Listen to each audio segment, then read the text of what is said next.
Salve fratres, welcome back to the jungle of Protestantism. Kali ini kita akan merespons secara singkat video terakhir di Gadas yang memang ditujukan kepada Patrice Allegro ya. Jadi judulnya Mas Patrice Allegro, Baginda Mas Patrice Allegro. Entah siapa orangnya saya tidak tahu, tapi kayaknya menyasar ke gereja Katolik ya. Nah, judul videonya adalah Mitos Halujaya, Tafsir Infallible Magisterium. Mari kita langsung to the point ya. Protestan seperti Deacon Gadas secara eksplisit menolak magisterium gereja Katolik, tetapi secara implisit menciptakan magisterium mereka sendiri dan bahkan mengklaim infalibilitas dalam berbagai bentuk meskipun mereka tidak menyadarinya atau sengaja menyembunyikan atau entah bagaimanalah ya. Pokoknya ABK asal bukan Katolik. Mari kita tegaskan beberapa poin utama. Yang pertama, Protestan menolak magisterium Katolik tetapi membuat magisterium sendiri. Mereka sering mengatakan hanya Alkitab yang berotoritas, sola scriptura, tapi kenyataannya siapa yang menentukan tafsir Alkitab yang benar? Magisterium, bukan? Magisterium siapa? Entah magisterium MYM, magisterium Deacon Gadas. Deacon Gadas sedang mengangkat diri jadi magisterium. Mengapa ada ribuan denominasi Protestan yang berbeda dalam doktrin penting jika semuanya hanya berpegang pada Alkitab? Erastus juga Alkitab, Deacon Gadas juga Alkitab. Siapa lagi? Billy Lynn yang Oneness itu juga Alkitab, bukan? Dengan Mikana. Terus Zuma juga Alkitab, Riva juga Alkitab. Terus mau apa?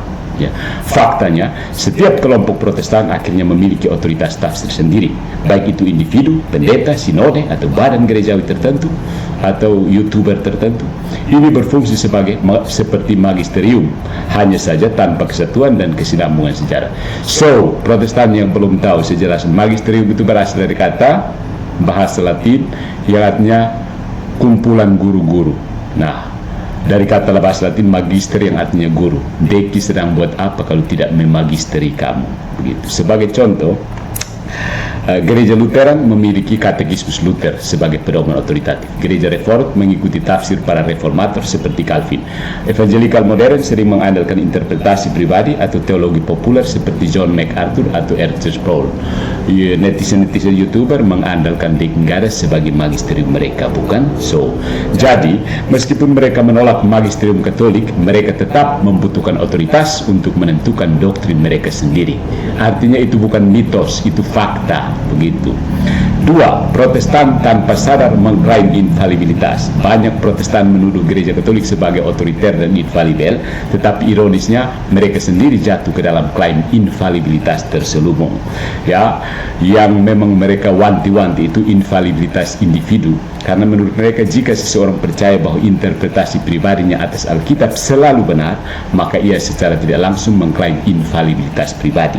Tapi ini justru berbahaya karena tidak ada jaminan bahwa satu individu tidak bisa tersesat dalam tafsirnya, kecuali Paus yang disalah mengerti oleh Protestan bahwa itu adalah tafsiran pribadinya sendiri. No, Paus itu hanya ketuanya para uskup. Magisterium itu bersifat kolegialitas. Jangan bikin strawman ya. Yang kemudian infalibilitas denominasi. Banyak denom Protestan berpegang teguh pada ajaran mereka seolah-olah itu pasti benar dan tidak bisa salah. Kalau mereka menuduh gereja Katolik memiliki magisterium yang infalibel, mengapa mereka sendiri berpegang pada doktrin mereka seolah-olah itu tidak bisa salah?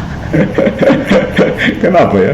Infalibilitas, ada juga yang infalibilitas Roh Kudus dalam hati saya, burning in the bosom, terbakar di dada. Ya, itu beberapa netizen yang nonton Pak Deki pasti terbakar di dada. Wow. Beberapa Protestan mengatakan saya tidak butuh magisterium, saya hanya perlu Roh Kudus yang membimbing saya dalam membaca Alkitab. Bagus. Jika setiap orang bisa mengklaim bimbingan Roh Kudus secara pribadi, mengapa ada ribuan tafsir berbeda? Apakah Roh Kudus membimbing semua orang ke kesimpulan yang bertentangan? Bedanya kalau di Katolik lu bertentangan lu keluar. Kalau di Protestan lu bertentangan, ayo kita berdansa-dansi ya, tepuk tangan, ayo kita bikin teologi trias ya. Karena kewalahan mau buat apa lagi? Semua orang bertafsir sendiri, ayo kita bikin teologi trias. Itu karena sudah kewalahan. Itu bukan solusi, tapi itu pembenaran, begitu. Jadi konsekuensinya adalah kekacauan dan relativisme. Pak Deki tidak bisa menyangkal Protestan itu biang kekacauan dan relativisme. Biangnya saya bisa jelaskan panjang lebar secara logis dan filosofis. Tapi apakah Anda mau mendengarkan? Tidak. Kekacauan dan relativisme itu identik dengan Protestantisme. Karena menolak magisterium yang sah, Protestan menghadapi masalah serius. Siapa yang berhak menentukan doktrin yang benar? Jadi Protestan akan berusaha supaya mirip dengan Katolik, ya, tanpa meskipun menolak ajaran-ajaran Katolik. Anda mau tidak mau harus ikut prinsip Katolik, kalau tidak selesai. Dan karena di situ bebas mau ikut prinsip yang Katolik punya atau tidak, makanya kamu tidak bisa melarang mereka yang mau bikin dia punya Sincheon Jika atau apa, memberkati perkawinan sesama jenis. Itu tidak ada yang bisa ini. Alkitab disuruh dia buat begitu, kamu melarang dia apa? Jadi apakah gereja baptis yang benar atau gereja presbyterian? Apakah baptis baik sah atau tidak? Sama-sama Protestan sola scriptura, ya. Apakah keselamatan bisa hilang atau tidak? Sama-sama sola scriptura. Apakah Kristus benar-benar hadir dalam Ekaristi atau sekedar simbol? Sama-sama sola scriptura. Semua pertanyaan ini telah menimbulkan perpecahan yang tak ada habisnya dalam dunia Protestan. Kenapa kamu pecah-pecah terus, ya? Ut omnes unum sim, itu bertentangan dengan kehendak Tuhan. Tunduk sedikit, ya. Tunduk sedikit. Itu yang tidak ada di Protestan. Ini membuktikan bahwa tanpa otoritas gereja yang ditetapkan Kristus, iman menjadi subjektif dan relatif. Ya, kesimpulan, Protestan menolak magisterium Katolik hanya untuk membuat magisterium sendiri. Jika Protestan ingin menolak infalibilitas magisterium Katolik, mereka juga harus jujur dan mengakui bahwa mereka secara tidak langsung mengklaim infalibilitas dalam bentuk lain, baik melalui individu, denominasi, atau tafsir pribadi yang seolah tidak bisa salah. Nah, jawaban apologetis yang tegas adalah, Bapak Deki Gadas yang terhormat, MDiv, MTH, XYZ, S25 Ultra, saudara menolak magisterium Katolik karena menganggapnya terlalu otoriter dan mengklaim infalibilitas. Tapi tanpa disadari, Anda dan Protestan lainnya juga menciptakan otoritas tafsir sendiri dan menganggapnya benar tanpa kemungkinan salah. Jadi ceramah Anda itu pasti Anda yakin itu tidak salah, kan? Apakah ini bukan infalibilitas terselubung?